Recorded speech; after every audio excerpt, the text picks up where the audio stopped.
자, 안녕하세요. 김현수 대표입니다. 자, 얼마 전에 12월에 금리 인상 속도 조절을 시사를 한 요 파월 의장 때문에 지금 뭐 주식이라든지 부동산 쪽에서도 뭐 얘기들이 굉장히 많아요. 그래서 이런 것들을 봤을 때 앞으로 집값이 얼마나 더 폭락을 하나, 어떤 식으로 움직일까에 대해서 말씀을 드려볼까 합니다.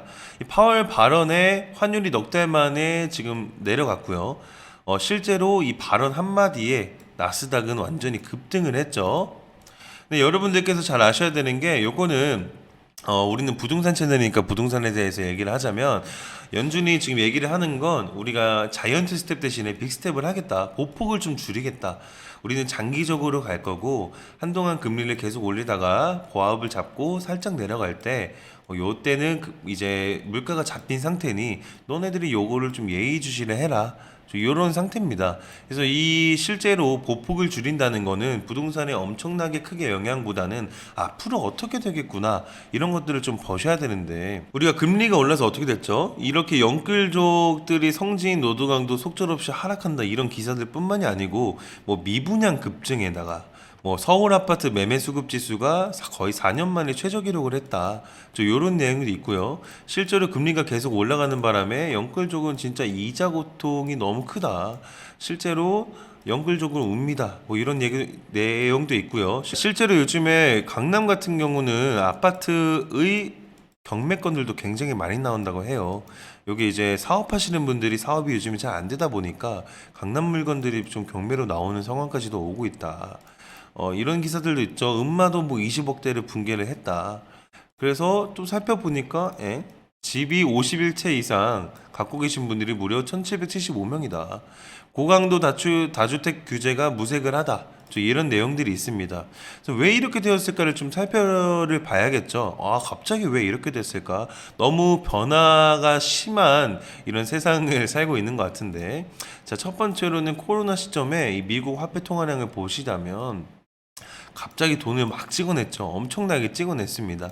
사실 여기까지만 봤을 때도 돈을 많이 찍어낸 상황이다 보니까 얘네들이 금리 오르면 이게 다 이자인데 얘네들이 그렇게 할까라고 생각을 했어요. 그리고 금리를 갑작스럽게 이렇게 오르지 못했고 그래서 사실 저도 이렇게 올해 초반에 금리 인상이 전셋값을 밀어주면서 여기서 이제 해야 될 말이 하나 더 있죠. 뭐 계약갱신 청구권이 있는데 이런 것들 봤을 때 집값이 더 안 떨어지고 오를 줄 알았습니다. 여기서 관가를 하고 몰랐던 게 있죠. 바로 이 전쟁입니다. 우크라이나와 러시아의 전쟁을 하면서 실제로 물가 지수가 굉장히 많이 올랐죠. 9%까지 갔습니다. 9%. 이거를 이제 9%까지 가서 요즘 지금은 좀 내려가고 있는 수치를 보이는데 이렇게 9%까지 갔을 때 발등에 불이 떨어진 거죠. 그래서 이제 파월 의장이 얘기를 합니다. 자, 물가를 죽이려고 금리를 갑작스럽게 오르죠. 저희는 이제 이런 상황을 역사에서 보지를 못했기 때문에 처음 경험을 하는 거고요. 아마 처음 경험을 대부분이 하시겠죠. 다들 이제 0.25에서 뭐 조금씩 올리는 상황인데 갑작스럽게 한 번도 경험을 해보지 못한 급격한 금리 인상이 보입니다. 이렇게 되다 보니까 서울뿐만이 아니고 뭐 전국적으로 거래 절벽을 보이고 있죠. 2022년에 거래 실종의 해다. 소유권 이전 등이 역대 최저다, 최저. 완전 최저를 보이고 있다. 그러면 지금까지 거래된 것들은 뭐지? 라고 또 보면 지금 거래가 되는 상황은 무주택자들의 매수가 있다? 없다. 0에 가깝다. 1주택자들의 갈아타기나 혹은 요즘에 증여 많이 하시죠. 증여에 대한 뉴스 기사들도 굉장히 많이 나온다.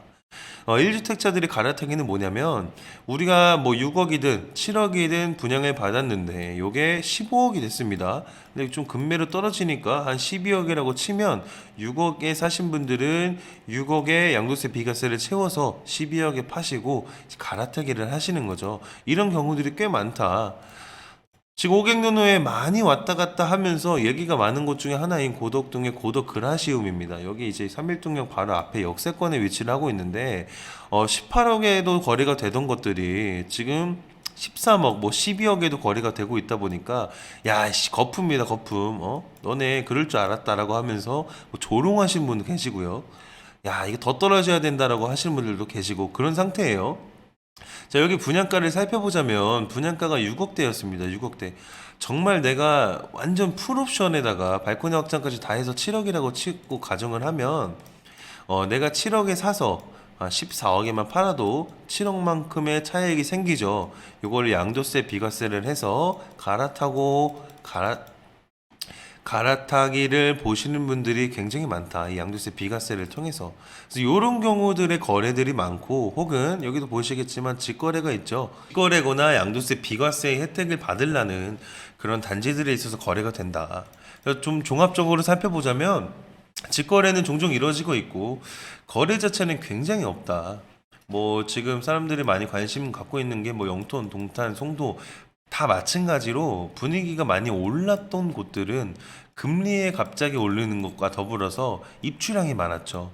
그래서 더 떨어지고 있다. 그리고 사람들이 많이 말이 왔다 갔다 하는 이 토지 거래 허가 구역 있죠. 대표적인 게 지금 잠실 얘기를 많이 하시는 것 같은데 여기도 토지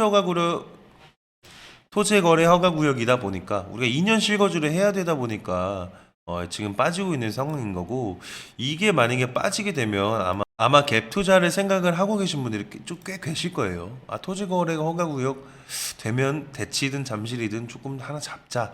자, 역사는 우리가 반복이 되죠. 우리가 역사를 좀 알고 있다 보면 부동산 투자에 있어서는 정말 장점이 훨씬 더 많습니다. 좀 더 살펴보자면 우리가 2008년도부터 2014년대까지 서브프라임 모기지와 세계경제 위기가 왔어요. 요때 거래량을 보시면 요 정도인데 지금 거래량은 완전 바닥이다. 정말 바닥이다. 그래서 요것들을 보고 그래? 그러면은 매도 우위 지수랑 매수 우위 지수는 봐볼까? 2008년도에 서브프레임 모기지와 세계경제 침체가 시작이 됐죠. 좀 풀리나 했더니 다시 또 침체가 돼서 2014년까지가 이렇게 됐습니다. 요때 좀 살펴보자면 이 매수자 심리는 거의 제로에 가깝고 매도자의 심리는 하늘을 뚫고 있죠. 지금 80에서 90까지도 왔다 갔다 합니다. 지금 상황을 또 보면 그때랑 지금 상황이 같다. 그래서 요 표를 보고 이 역사를 보고 지금 두 가지 의견으로 많이 나누시는 것 같아요. 첫 번째는 이제 전쟁이 일어났고 인플레이션과 급격한 금리 인상인데 이게 언젠간 금방 잡히겠지. 내년 상반기에 바닥 찍고 이제 반등한다. 요런 의견이 있고요. 두 번째는 2008년도에서 14년까지 안 좋았던 거 기억 못하냐 너? 앞으로 5년 동안 힘들 거라니까. 5년 동안 딱 떨어진 다음에 반등을 할 것이다 라고 바라보시는 분들도 계셔요. 이렇게 두 가지가 좀 많이 잡히시는데 어찌됐든 장기적으로 보면 뭐 6에서 7년이죠. 지금부터 5년은 더 힘들 거니까 단기적으로 보면 내년 상반기니까 앞으로 2년 안에 쇼부가 되겠죠. 이런 것들을 전반적으로 살펴보면 어쨌든 이 공포 시점에 사서 2년 뒤에 승부를 보든 아니면 6, 7년 안에 승부를 보든 지금 이 공포 시점에서 매수를 하는 거는 저는 괜찮을 거라고 생각을 합니다. 그래서 이 표를 제가 갖고 온 거예요. 실제로 지금 이 공포 시점이 왔기 때문에. 그럼 이 공포 시점에서 대체 뭘 사야 될까에 대해서 말씀을 드려보자면 다주택자들은 아직 투자할 타이밍이 아닙니다. 일단 적어도 취득세 중과까지는 완화를 해줘야 되고 요거까지도 봐야겠죠. 보유세, 양도세. 법인에서도 마찬가지로 취득이나 보유세 완화될 때까지는 좀 지켜보셔야 된다. 그리고 이제 요거 보시는 분들 중에 이것도 말씀을 드리고 싶은 게 우리 실수요자들은 이제부터 알아보기 시작을 계속 물건 알아보시러 임장 다니시고 전화하시고 발품 계속 해보시고 이런 것들을 해보셔야 된다. 앞에 말씀드렸던 흐름대로라면 장기적으로 봤을 땐 6, 7년이다. 요 흐름대로 가면 요 흐름대로로 가면 이 공포 시점에 우리가 요거를 만약에 샀을 때 단기적으로는 1년, 2년, 장기적으로는 6년에서 7년인데 이것들을 봤을 때 제일 저점을 잘 잡는 게 제일 포인트지 않을까. 우리가 이렇게 올라가는 중간의 타이밍을 사면 안전마진, 우리 프리미엄이 적어지죠. 요 타이밍을 지금 알기 위해서는 막 임장을 다니셔야 된다. 임장을 갈 곳들을 살펴보자면 재건축이나 재개발인데 재건축 중에서 입지 좋은 곳들은 금매가 지금 잘 없어요. 제가 예전에 세미나를 했을 때도 일산을 많이 권했었는데 지금 가격도 많이 안 빠지고 내년까지 만약에 상반기 길면 하반기까지 이렇게 계속 하락하는 시점에서 정말 금매가 나오면 이런 것들 지켜보려고 일단 임장을 먼저 다녀보시면 될 것 같고, 재개발은 요즘에 금액들이 많이 빠지고 있어요. 그래서 재개발도 좀 괜찮은 것 같고, 아니면은 실거주인데 장기적으로 개발 계획 이건 무조건 살펴봐야겠죠.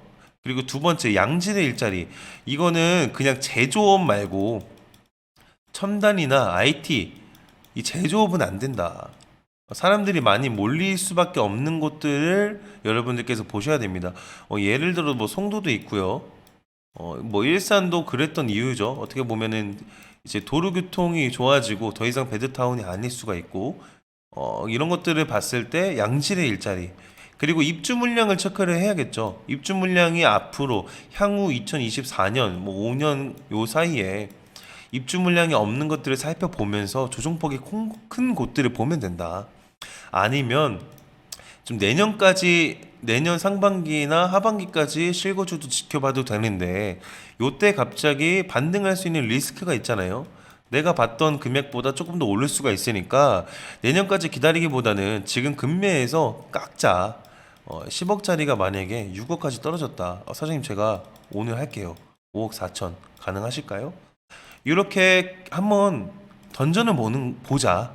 이런 것도 추천을 드린다. 지금 같은 공포 분위기에서는 매우 효과가 좋기 때문에 이 공포 분위기를 잘 이용을 하면 될 것 같다라고 생각을 하고, 맨 마지막으로 말씀드릴게. 집값 앞으로 30%에서 40% 떨어진다. 폭락을 할 것이다.